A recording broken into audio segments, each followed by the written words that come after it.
Morning बच्चों मैं आपके लिए लेकर आया बीए पार्ट सेकेंड ईयर और टॉपिक है अपना अलाउद्दीन खिलजी का इतिहास। अलाउद्दीन खिलजी के इतिहास का टॉपिक हम लोग पढ़ रहे थे बच्चों। अलाउद्दीन खिलजी के इतिहास में मैं आपको ये बता रहा था, अलाउद्दीन खिलजी के इतिहास में मैंने आपको अलाउद्दीन खिलजी के उत्तर भारत के अभियान और दक्षिण भारत के अभियानों की चर्चा की है। अलाउद्दीन खिलजी ने उत्तर भारत के 6 राज्यों पर अभियान किया था और दक्षिण भारत के 4 राज्यों पर अभियान किया था। यहाँ तक हमने देखा था अलाउद्दीन खिलजी के उत्तर भारत के 6 राज्य थे और दक्षिण भारत के 4 राज्य थे। आज हम अलाउद्दीन खिलजी के आगे की घटनाओं को देखेंगे। अलाउद्दीन खिलजी के आगे के इतिहास को देखने से पहले बच्चों मैं आपको ये बता देना चाहता हूँ कि अलाउद्दीन खिलजी दिल्ली सल्तनत के प्रथम ऐसे व्यक्ति हैं जिनके समय में आमूलचूल परिवर्तन होता है और इन आमूलचूल परिवर्तन के कारण ही इसको खिलजी वंश कहा जाता है। यहाँ अलाउद्दीन खिलजी की बाजार व्यवस्था, अलाउद्दीन खिलजी की बाजार व्यवस्था को हम देखेंगे। अलाउद्दीन खिलजी की स्थापत्य कला को हम देखेंगे। अलाउद्दीन खिलजी के द्वारा भू राजस्व व्यवस्था में जो सुधार किया गया है उसको हम देखेंगे। बाजार व्यवस्था में अलाउद्दीन खिलजी का क्या योगदान रहा था, स्थापत्य कला में अलाउद्दीन खिलजी का क्या योगदान रहा था, भू राजस्व व्यवस्था में अलाउद्दीन खिलजी का क्या योगदान रहता है।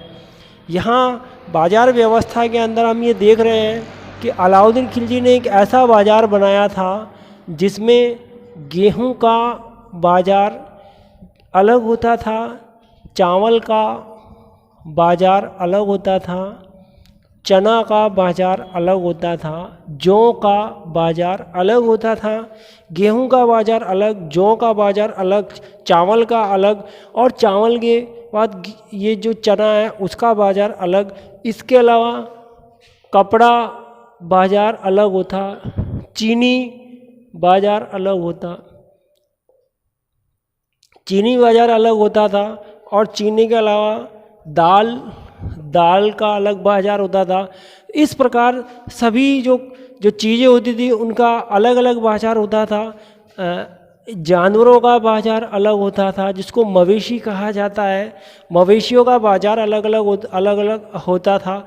इस तरह की व्यवस्था को शुरू करने वाले अलाउद्दीन खिलजी थे बच्चों। अलाउद्दीन खिलजी ने यहाँ सबकी कीमत निश्चित की थी। यहाँ गेहूं की कीमत 7.5 जीतल में 1 मन गेहूं आता है। 7.5 जीतल में 1 मन गेहूं आता है। 7.5 जीतल में 1 मन गेहूं आता है।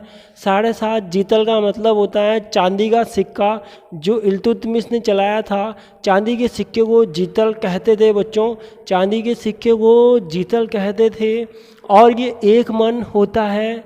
7.5 में चावल का क्या भाव रखा, 5 जीतल में 1 मन चावल मिलता था। चना का क्या रखा गया, चना का 5 जीतल में 1 मन रखा गया। जौ का 7.5 रखा गया। कपड़ा का भी कीमत रखा होता था, चीनी का भी और दालों का, दाल की कीमत क्या होती थी और इस तरह सबकी कीमत का यहाँ पर हम देख रहे हैं। कीमतों को एक डिसाइड किया गया था, कीमत निश्चित होती थी, इससे ज़्यादा वसूल नहीं किया जाता था। जो व्यापारी लापरवाही करते थे ऐसे व्यापारियों को दंड दिया जाता था। व्यापारियों के लिए एक शब्द आया है यहाँ पे, कारवा कहते थे। कारवा का मतलब क्या होता था, व्यापारी होता था।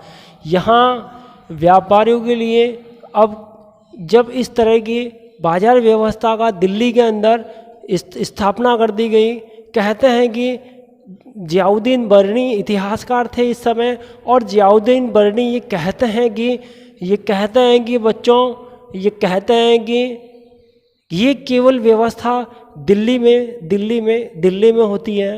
इसके बाहर यह व्यवस्था देखने को नहीं मिलती है। जियाउद्दीन बर्नी इसका कहीं भी उल्लेख नहीं करते हैं और ये कहते हैं कि अलाउद्दीन खिलजी की बाजार व्यवस्था जब तक अलाउद्दीन खिलजी अपने जीवन काल तक रहे तब तक यह व्यवस्था चलती रही थी और अलाउद्दीन खिलजी की मृत्यु होने के बाद यह व्यवस्था समाप्त हो गई। यहाँ हम कारवां की बात कर रहे हैं। कारवां व्यापारी के लिए क्या व्यवस्था रखी गई थी? यहाँ पर ये जो पूरा बाजार बनाया गया था, इस पूरे बाजार के लिए एक शब्द दिया गया है। इस बाजार को क्या कहते थे बच्चों? इस बाजार को शाहाना ए मंडी कहते थे। शाहाना ए मंडी कहते थे।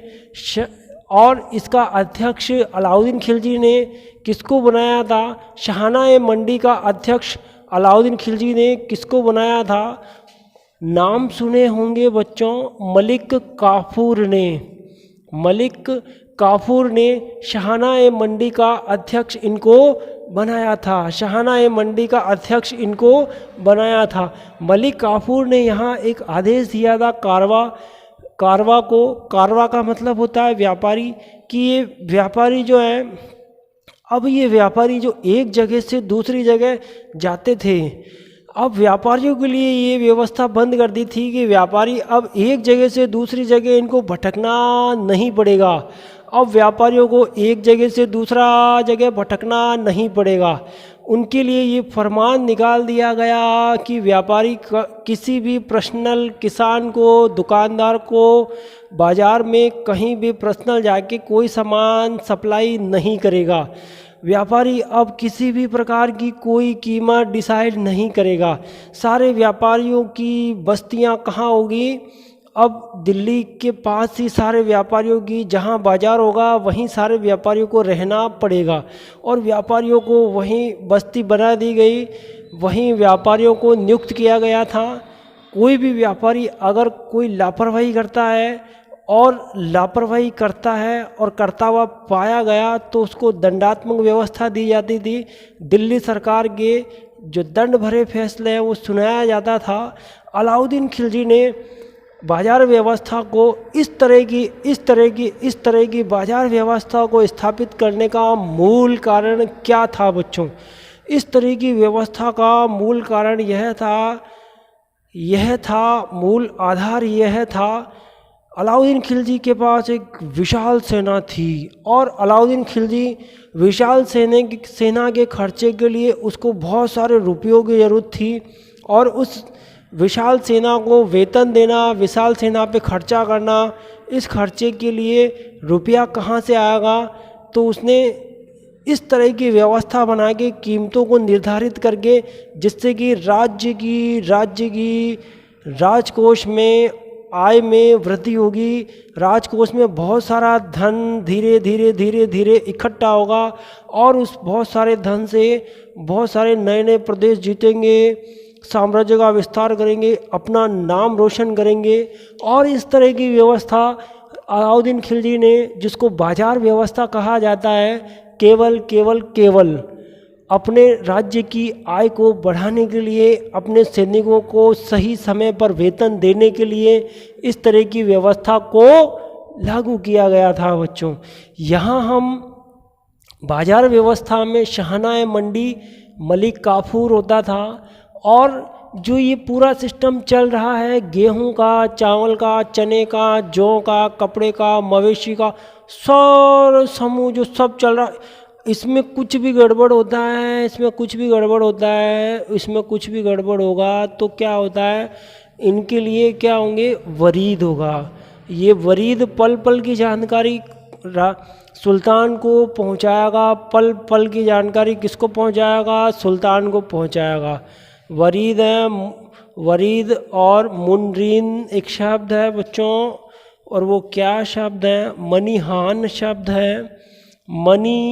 मनीहान जो वरीद की तरह ही कार्य कर रहा है।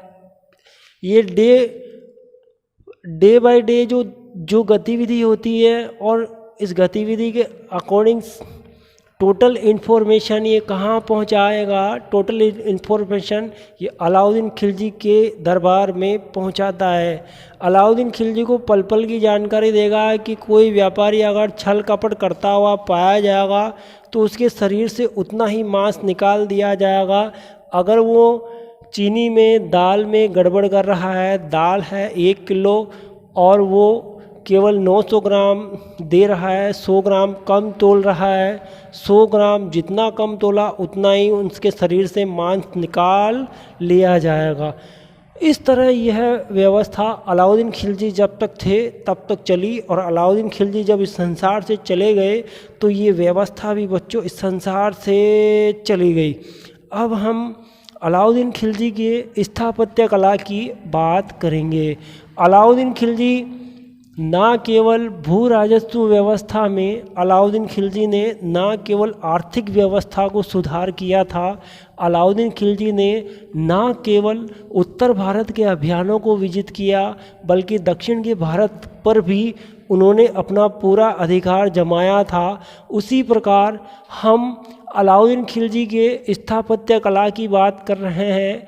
यहाँ सबसे पहले एक नाम लिख रहा हूँ बच्चों, और इस दुर्ग या इस जगह का नाम राय पिथौरागढ़, ये एक नगर है राय पिथौरागढ़, और दूसरा नगर है यहाँ पे श्रीनगर।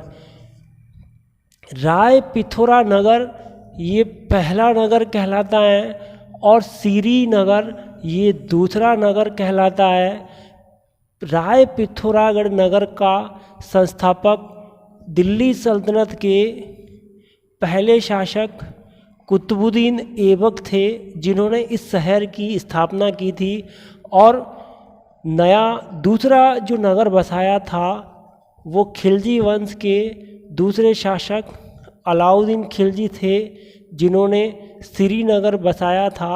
श्रीनगर में बच्चों श्रीनगर में हजार सीतून का एक महल बनाया, हजार सीतून का एक महल बनाया। यहाँ बच्चों आप मुझसे ये पूछोगे कि सर ये सीतून का मतलब क्या होता है, तो बच्चों मैं आपको ये बता रहा हूँ कि ये सीतून का मतलब होता है खम्बे। यहाँ पे 1000 खम्बे लगाए गए थे, इसलिए इसको 1000 खम्बों का महल भी कहा जाता है। 1000 खम्बों के महल का निर्माण कराने वाले दिल्ली सल्तनत के कौन से राजा थे? 1000 खम्बों के महल का निर्माण कराने वाले दिल्ली सल्तनत के कौन थे? अलाउद्दीन खिलजी दिल्ली सल्तनत के सुल्तान थे। यहाँ देखिए बच्चों, अलाउद्दीन खिलजी की स्थापत्य कला में अभी हमने राय पिथौरागढ़ नगर पढ़ा है और श्रीनगर पढ़ा है, और इसके बाद हम तीसरा नगर पढ़ रहे हैं। अलाउद्दीन खिलजी ने जेमियत खाना मस्जिद का निर्माण करवाया था। जेमियत खाना मस्जिद ईरानी प्लस मुस्लिम शैली में, ये कहा जाता है बच्चों, ये कहा जाता है कि भारत की पूर्णतः मुस्लिम शैली पर आधारित प्रथम मस्जिद कौन सी है, तो वो जेमियत खाना मस्जिद है। ये कौन सी मस्जिद है? जेमियत खाना मस्जिद है, जो पूर्णतः मुस्लिम शैली पर आधारित होती है। किस पर आधारित होती है? मुस्लिम शैली पर आधारित होती है। इससे पहले हमने पढ़ा था कुतुबुद्दीन ऐबक की जो भारत की प्रथम मुस्लिम मस्जिद कौन सी है? वो कुव्वत उल इस्लाम मस्जिद है बच्चों। कुव्वत उल इस्लाम मस्जिद है, और कुव्वत उल इस्लाम मस्जिद का निर्माण दिल्ली सल्तनत के पहले शासक जो गुलाम वंश से थे और वो कुतुबुद्दीन ऐबक थे, उन्होंने बनवाई थी।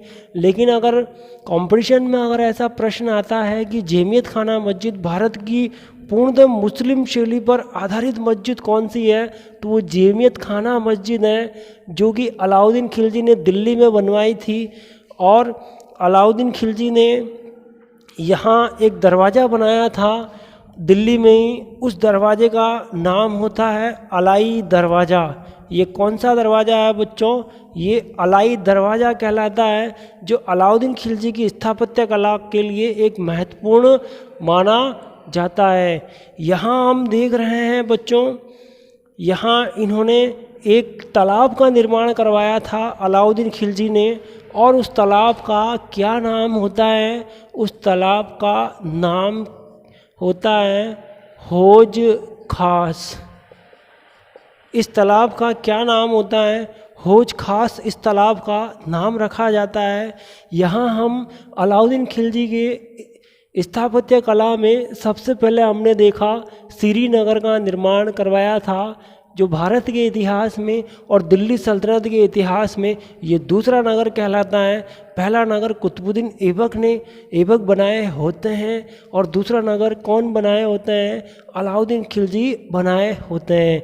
यहाँ राय पिथौरागढ़ नगर है, यहाँ श्रीनगर है, यहाँ जमीयत खाना मस्जिद है। मस्जिदों में हम मुग़ल वंश के समय की मस्जिदों को हम पढ़ेंगे ध्यान से, तब हमें जामा मस्जिद का नाम, जो लाल किले की जामा मस्जिद भारत की फेमस मस्जिद मानी जाती है, यहाँ इधर हम अलाई दरवाजे का निर्माण करवाए थे। स्थापत्य कला के बाद अब हम अलाउद्दीन खिलजी के भू राजस्व सुधार को देखा जा रहा है। भू राजस्व, अलाउद्दीन खिलजी की भू राजस्व व्यवस्था क्या थी?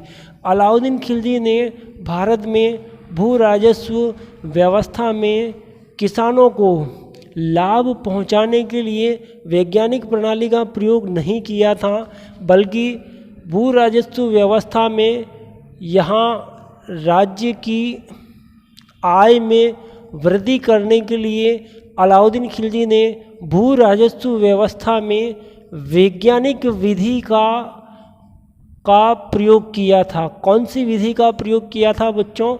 वैज्ञानिक विधि का प्रयोग किया था।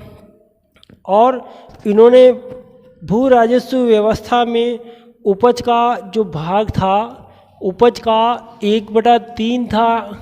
इस 1/3 को इन्होंने बढ़ाकर कितना कर दिया? 50% भू राजस्व लगान निश्चित किया था। अलाउद्दीन खिलजी ने 1/3 से 50% भाग निश्चित किया यहाँ पे। और इसके अलावा अलाउद्दीन खिलजी ने यहाँ पर 3 प्रकार के अधिकारी नियुक्त किए थे, खुद है, मुकदम है और चौधरी है। यहाँ पहला नंबर कौन है बच्चों? पहला नंबर खुद नामक अधिकारी होता था, दूसरे नंबर पे मुकदम नामक अधिकारी होता था, तीसरे नंबर पे चौधरी नामक अधिकारी होता था। ये किसानों से भू राजस्व वसूल करते थे, और किसानों से भू राजस्व वसूल करके राजा के राजकोष में जमा करा देते थे, जिससे राज्य की आय में बढ़ोतरी होगी तो राजा का रुतबा बढ़ेगा, राजा का सम्मान बढ़ेगा। किसान चाहे भूखा मरे तो मरे, किसान के घर में एजुकेशन नहीं है, पढ़ाई नहीं हो रही है, बच्चे नहीं पढ़ाई कर रहे हैं, किसानों को खाना खाने के लिए भरपेट रोटी नहीं मिल रही है, इसकी कोई चिंता नहीं थी। ये राजा का कर्तव्य होता था कि प्रजा के सुख में ही राजा का सुख होगा, और राजा के सुख में ही प्रजा का सुख है, और प्रजा के सुख में ही राजा का सुख है। और राजा का पहला कर्तव्य यही होता है कि उस राज्य की, जिस राज्य में राजा निवास करता है, वहाँ की प्रजा सुखी हो, समृद्धशाली हो, राज्य में किसी प्रकार की कोई भी दिक्कत न आए। सामाजिक व्यवस्था में, राजनीतिक व्यवस्था में, आर्थिक व्यवस्था में, सभी व्यवस्था में जनता को सब चीज़ों में न्याय समानता का व्यवहार किया जाए, न्याय प्राप्त हो, इस तरह। लेकिन दिल्ली सल्तनत के इतिहास में अब आप देख रहे हो कि राज्य की आय को बढ़ाने के लिए भू राजस्व 1/3 से कितना कर दिया, यहाँ पे 50% कर दिया था। और भू राजस्व लगान वसूल करने के लिए 3 प्रकार के अधिकारी रखे थे, जो अभी अभी मैंने आपको बताए हैं बच्चों। पहला नंबर खुद होता है, दूसरा नंबर मुकदम होता है, तीसरा नंबर चौधरी होता है। यहाँ देखिए अलाउद्दीन खिलजी के शासनकाल या अलाउद्दीन खिलजी से पहले जो गुलाम वंश था, जो बलबनी वंश था, वहाँ के राजा महाराजाओं ने कई लोगों को वक्फ एक जागीर को कहते हैं। वक्फ जागीर को कहा जाता है। वक्फ वाली भूमि होती और इनाम कई जो जागीरदार थे बड़े बड़े, उनको इनाम के रूप में भूमि प्रदान कर दी जाती थी।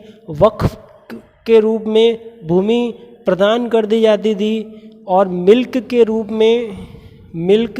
रूप में भूमि प्रदान कर दी जाती थी। कंपटीशन में इस प्रकार के क्वेश्चन पूछ लिए जाते हैं बच्चों। पहला नंबर मैंने आपको बताया वक्फ एक भूमि होती है, दूसरा नंबर इनाम होती है और तीसरा नंबर मिल्क होती है। ये भूमि, इससे पूर्ववर्ती राजा जो थे वो कभी किसी इतिहासकार से, कभी किसी संगीतकार से, कभी किसी नाटककार से, कभी जागीरदार से, कभी ब्राह्मणों के उपदेशों से खुश होकर उनको भूमि इनाम में बांट देते थे और कहते थे कि उस ज़मीन पर आप खेती बाड़ी कीजिए, उसकी आय तुम्हारी आय है, उसकी आय जो है उसी से अपना खर्चा चलाइए। तो ये जो बांटी गई भूमि थी बच्चों, जिसको वक्फ, इनाम, मिल्क कहते थे। अब अलाउद्दीन खिलजी ने कहा कि इस तरह की जितनी भी भूमियाँ हैं उनकी छानबीन की जाए, उनकी जांच पड़ताल की जाए कि कौन लोग हैं जिनको राजा महाराजाओं ने ये भूमियाँ प्रदान की हैं। वो ब्राह्मण है, वो जागीरदार है, वो जो जितने सभी लोग हैं उनकी सब की जांच पड़ताल करके और तुम रिकॉर्ड लेकर मेरे पास आओ। अलाउद्दीन खिलजी ने कहा कि ऐसी जितनी भी भूमियाँ दी गई है, आज से ऐसी सारी भूमियों पर अब दिल्ली सरकार का, अलाउद्दीन खिलजी की सरकार का अधिकार होगा। और ऐसी भूमि को अब एक नया नाम दे दिया था जो कई बार कंपटीशन एग्जाम में बच्चों पूछ लिया गया है, और वो नया नाम क्या दिया गया? खालसा। अब इन सब भूमि को खालसा भूमि में चेंजेज कर दिया गया।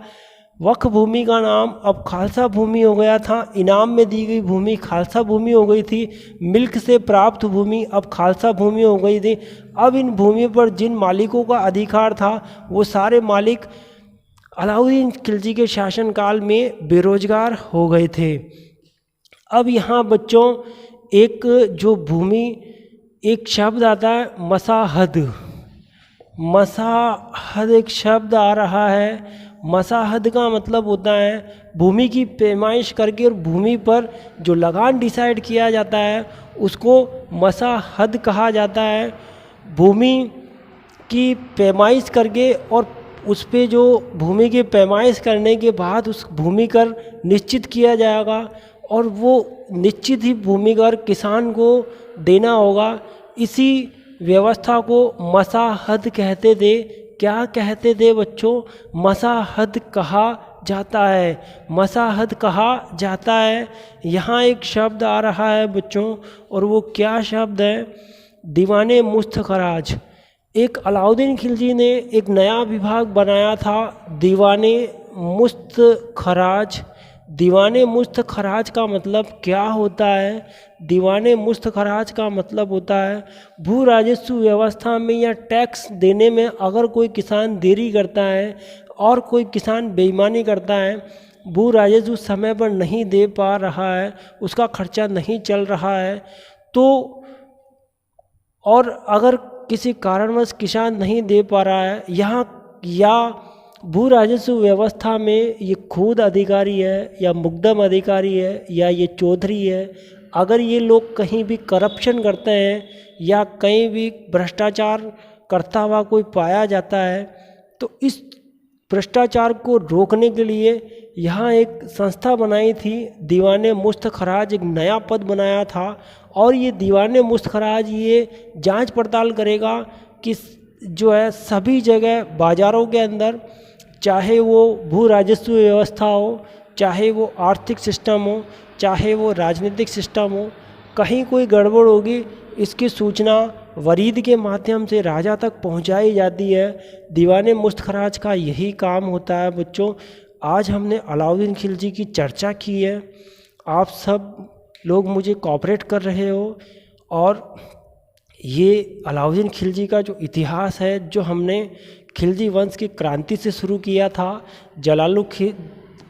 जलालुद्दीन खिलजी से हमने इसको पढ़ना शुरू किया और जलालुद्दीन खिलजी की अलाउद्दीन खिलजी हत्या करने के बाद से लेकर अलाउद्दीन खिलजी का जो स्रोत होता है, जियाउद्दीन बरनी का तारीख़ फ़िरोज़ शाही और अमीर खुसरो का खजाइन फुतू, उसके साथ साथ अल्लाह मुल्क के द्वारा जलालुद्दीन खिलजी को मुल्क के द्वारा अलाउद्दीन खिलजी को भारत विजय के लिए प्रोत्साहित करना, फिर अलाउद्दीन खिलजी के द्वारा भारत में उत्तर भारत के 6 राज्यों और दक्षिण भारत के 4 राज्यों को विजित करने की कहानी, और उसके बाद निरंतर हम देख रहे हैं कि बाज़ार व्यवस्था, और बाज़ार व्यवस्था में हमने शाहनाए मंडी नामक अधिकारी और शाहनाए मंडी पे मलिक काफूर, और गुजरात में जो मलिक जो 1000 दिनारी के नाम से जो व्यक्ति उसको मलिक काफूर के नाम से फेमस करने वाले अलाउद्दीन खिलजी।